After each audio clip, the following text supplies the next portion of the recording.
الرجيم بسم الله الرحمن الرحيم وبشر الصابرين الذين إذا أصابتهم مصيبة قالوا إنا لله وإنا إليه راجعون أولئك عليهم صلوات من ربهم ورحمة وأولئك هم المهتدون صدق الله مولانا الكريم وقال عمر رضي الله عنه نعم العدلان ونعمة العلاوة او كما قال رضی اللہ عنہ۔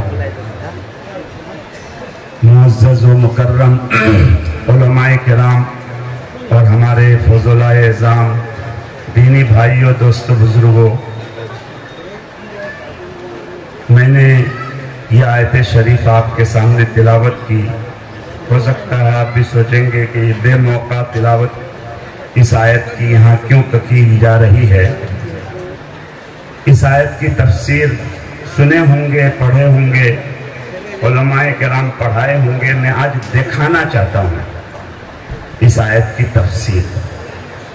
گزشتہ سال ہمارے بہت سے حضرات کو معلوم ہے کہ ہمارے یہاں آج ہی ختم بخاری شریف کا جس دن پروگرام تھا، دارالعلوم دیوبند سے جو مہمان معزز تشریف لا رہے تھے، ایئرپورٹ میں بورڈنگ پاس لینے کے بعد بالکل جہاں فلائٹ پر چڑھنے کی جگہ ہوتی ہے وہاں جا کر ان کی آنکھ لگ گئی اور فلائٹ نکل گئی۔ حضرت کی آنکھ اس کے بعد کھلی۔ اس کے بعد ہر ممکن کوشش کی گئی کہ دوسری فلائٹ سے ٹکٹ مل جائے، لیکن کیش رقم نہ ہونے، کارڈ نہ ہونے کی وجہ سے فون پے اور گوگل پے سے ٹکٹ نہیں بن پایا۔ کبھی یہ بھی مسئلہ ہوتا ہے کہ اس لیے صرف بتا رہے ہیں کہ ہم صرف موبائل کے فون پے، گوگل پے پر ہمیشہ بھروسہ نہ رکھیں، جیب میں کیش رقم بھی رکھا کریں۔ خیر، اس کے بعد پتہ چلا، جب یہ خبر ملی تو ہم لوگ نڈھال ہو گئے، کیسے کیا کیا جائے۔ حضرت مولانا مشتاق انفر صاحب دامت برکاتہم العالیہ محتمم جامعہ حاضہ سے ہم لوگوں نے بتایا۔ پھر ہمیں پتہ چلا کہ حضرت قاری عبدالرؤف صاحب دارالعلوم دیوبند کے بہترین جید قاری ہمارے قریب ہی میں ایک جگہ تشریف لا رہے ہیں، یہاں سے 15-17 کلومیٹر کے فاصلے پر۔ ان کے میزبان سے ہم لوگوں نے بہت عاجزی کے ساتھ درخواست کی، موقع بھی تھا، لیکن ایک چھوٹی سی بات کی وجہ سے ایک صاحب نے موقع نہیں دیا۔ ہمارا مقصد تھا کہ حضرت آ کر دعا کر دیں گے، کم سے کم دارالعلوم دیوبند کا ایک چہرہ تو لوگوں کو دکھا دیں گے ہم، لیکن اس میں بھی ہم ناکام ہوئے۔ اب ہم لوگ گھبرا گئے، کیا کہیں، کمیٹی کو کیا جواب دیں، عوام کو کیا جواب دیں۔ اللہ جزائے خیر عطا فرمائے، ہمارے حضرت اقدس مولانا مشتاق انفر صاحب نے بہت حوصلہ افزائی کے ساتھ تسلی کے کلمات کہے اور کہے کوئی بات نہیں، مجھے حکم ہوا کہ تم پڑھاتے ہو، تمہیں کو ختم کرنا ہے۔ خیر، میں نے کہا یا اللہ، ایسی آزمائش میں پڑا کہ سب لوگ معلوم نہیں کیا کیا کہیں گے، لیکن اللہ کا ایک فضل ہوا، کرم ہوا کہ اس کے بعد بخاری شریف کا اختتام ہوا، دعا ہوئی۔ کمیٹی کے لوگ، یہاں کی اساتذہ، طلبہ، سب نے ایسا صبر کیا۔ بخاری شریف میں حدیث ہے کہ جب کسی کا کوئی بچہ مر جاتا ہے اور وہ انا للہ پڑھتا ہے اور اللہ کی تعریف بھی کرتا ہے، الحمدللہ علی کل حال، تو فرشتے سے اللہ تعالیٰ معلوم کرتے ہیں کہ تم نے میرے بندے کے دل کے ٹکڑے کو اٹھا کے لے آیا۔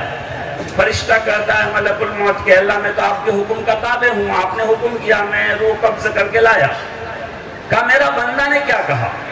کہا آپ کے بندہ نے تو کہا اللہ حوالہ الحمدللہ انا للہ و انا الیہ راجعون پڑھا کہ ہم اللہ کے ہیں، اللہ کے طرف لوٹ کر جانے والے ہیں، اللہ کے فیصلے پر راضی ہیں۔ اور اتنا ہی نہیں، آپ کی تعریف بھی انہوں نے کی کہ الحمدللہ بہت اچھا ہوا، یہ بھی انہوں نے کہا۔ اللہ نے فرمایا اچھا، میرے بندے کے دل کے ٹکڑے کو لے آئے، اس پر انہوں نے میری تعریف کی، چلو تم جنت میں میں ان کے لیے بیت الحمد نامی جو ہے محل تیار کرتا ہوں، اس بندے کو میں ایک ایسا عالی شان محل دوں گا جس کا نام ہوگا حمد کا گھر، بیت الحمد۔ چنانچہ گزشتہ سال جب ایسا ہوا تو ہمارے اساتذہ کرام اور ہمارے کمیٹی کے حضرات بہت ہی ذرہ نوازی اور حوصلہ افزائی سے کام لی۔ حضرت مولانا نے تو ایسے ایسے کلمات، اونچے کلمات کہے کہ میں موت تک بھی ان کلمات کو اپنے منہ سے نہیں بول سکتا ہوں کہ انہوں نے کتنی حوصلہ افزائی جو اس ناچیز کی تھی۔ یہ صبر و حمد کا اس سال یہ صلہ ملا۔ قرآن میں ہے کہ صبر کرنے والے کو خوشخبری دے دیجئے، ان کو 3 طرح کی نعمتیں ملے گی۔ اولئک علیہم صلوات من ربہم 1 نمبر، ورحمہ 2 نمبر، وَأُولَئِكَ هُمُ الْمُهْتَدُونَ 3 نمبر۔ 3 نعمتوں کا اللہ نے وعدہ کیا۔ جب سے مجھے معلوم ہوا کہ تیسرے مہمان حضرت مولانا اشہد رشیدی صاحب بھی تشریف لا رہے ہیں، اسی وقت سے میرے دل و دماغ میں یہی آیت گھوم رہی ہے، یا اللہ جو ہے تفسیر پڑھاتے تو ہیں لیکن آپ نے تو دکھا دیا کہ ایک آزمائش پر سب نے صبر سے کام لیا اور ساتھ ساتھ حمد سے کام لیا، تو اللہ نے 3 نعمتوں 3 مہمانوں سے نوازا۔ ایک مہمان مکرم کا بیان آپ نے خود سنا کہ انہوں نے پوری شریعت کا نچوڑ اور ہمارے عزیز طلبہ کرام کے لیے اور ہم سب کے لیے ایسا چراغ انہوں نے اب ہمارے ہاتھ میں دے دیا کہ اس کی روشنی سے ہم اپنی زندگی کا سفر بہت آسانی سے طے کر سکتے ہیں۔ اور 2 مہمان محترم ابھی آپ کے سامنے باقی ہیں جو معزز مہمانان کرام جو ہے یو پی کی سرزمین سے دیوبند سے تشریف لائے، اور ہمارے جو یہ اکابر ہیں یہ تو ہیں ہی، اس لیے میں نے سوچا کہ آپ کے سامنے قرآن کی یہ تفسیر دکھا دوں۔ سننا اور پڑھانا ہوا ہے، مجھے تو نظر آئی کہ یہ تفسیر ہے۔ اللہ نے 3 طرح کی نعمتوں کا، اور ان تینوں لفظ کی جو تفسیر ہے وہ تینوں بھی فٹ ہو رہی ہے، مگر مجھے وہ فٹ نہیں کرنا ہے جو اس میں پھر جو ہے ایسی تفضیل لازم آ جائے کہ کئی دوسرے کی تنقیص ہو، اس لیے میں اس تفسیر میں نہیں جا رہا ہوں۔ علماء جانتے ہیں 3 طرح کی نعمتوں سے اللہ نے ہمیں نوازا، ہم اللہ کے شکر گزار ہیں، اور ہم سب کے لیے اس میں سبق ہے کہ زندگی میں بہت احوال آتے ہیں، آدمی جو تمنا کرے جو انتظام کرے وہ پورا ہو جائے، یہ ٹینشن نہیں لینا چاہیے، نہیں پورا ہوا نہیں ہوا۔ بہت مرتبہ ہم بہترین پنڈال سجاتے ہیں، آدمی نہیں ہوتے، ہم لوگ جلسہ میں جاتے ہیں، حضور مانوش نہیں، ارے مانوش نہیں کہ تو ہی مانوش ہے، چلو بیان کریں گے، مانوش نہیں ہے تو کیا ہو گیا، ہمارا جو کام تھا وہ ہم نے کیا، آگے آدمی رہے نہ رہے، ہمیں کبھی دل چھوٹا نہیں کرنا چاہیے۔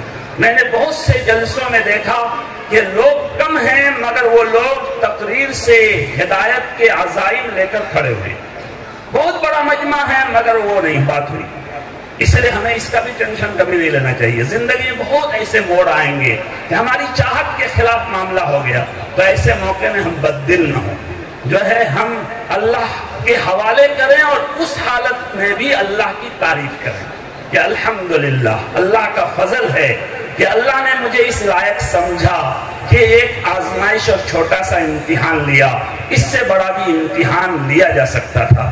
میں اور مزید خلل کا ذریعہ نہیں بنوں گا، انہی باتوں پر میں اپنی بات پوری کر رہا ہوں۔ وآخر دعوانا ان الحمدللہ رب العالمین۔ اللہ نے وعدہ کیا، جب سے مجھے معلوم ہوا کہ تیسرے مہمان حضرت مولانا اشہد رشیدی صاحب بھی تشریف لا رہے ہیں، اسی وقت سے میرے دل و دماغ میں یہی آیت گھوم رہی ہے، یا اللہ جو ہے تفسیر پڑھاتے تو ہیں لیکن آپ نے تو دکھا دیا کہ ایک آزمائش پر سب نے صبر سے کام لیا اور ساتھ ساتھ حمد سے کام لیا، تو اللہ نے 3 نعمتوں 3 مہمانوں سے نوازا۔ ایک مہمان مکرم کا بیان آپ نے خود سنا کہ انہوں نے پوری شریعت کا نچوڑ اور ہمارے عزیز طلبہ کرام کے لیے اور ہم سب کے لیے ایسا چراغ انہوں نے اب ہمارے ہاتھ میں دے دیا کہ اس کی روشنی سے ہم اپنی زندگی کا سفر بہت آسانی سے طے کر سکتے ہیں۔ اور 2 مہمان محترم ابھی آپ کے سامنے باقی ہیں جو معزز مہمانان کرام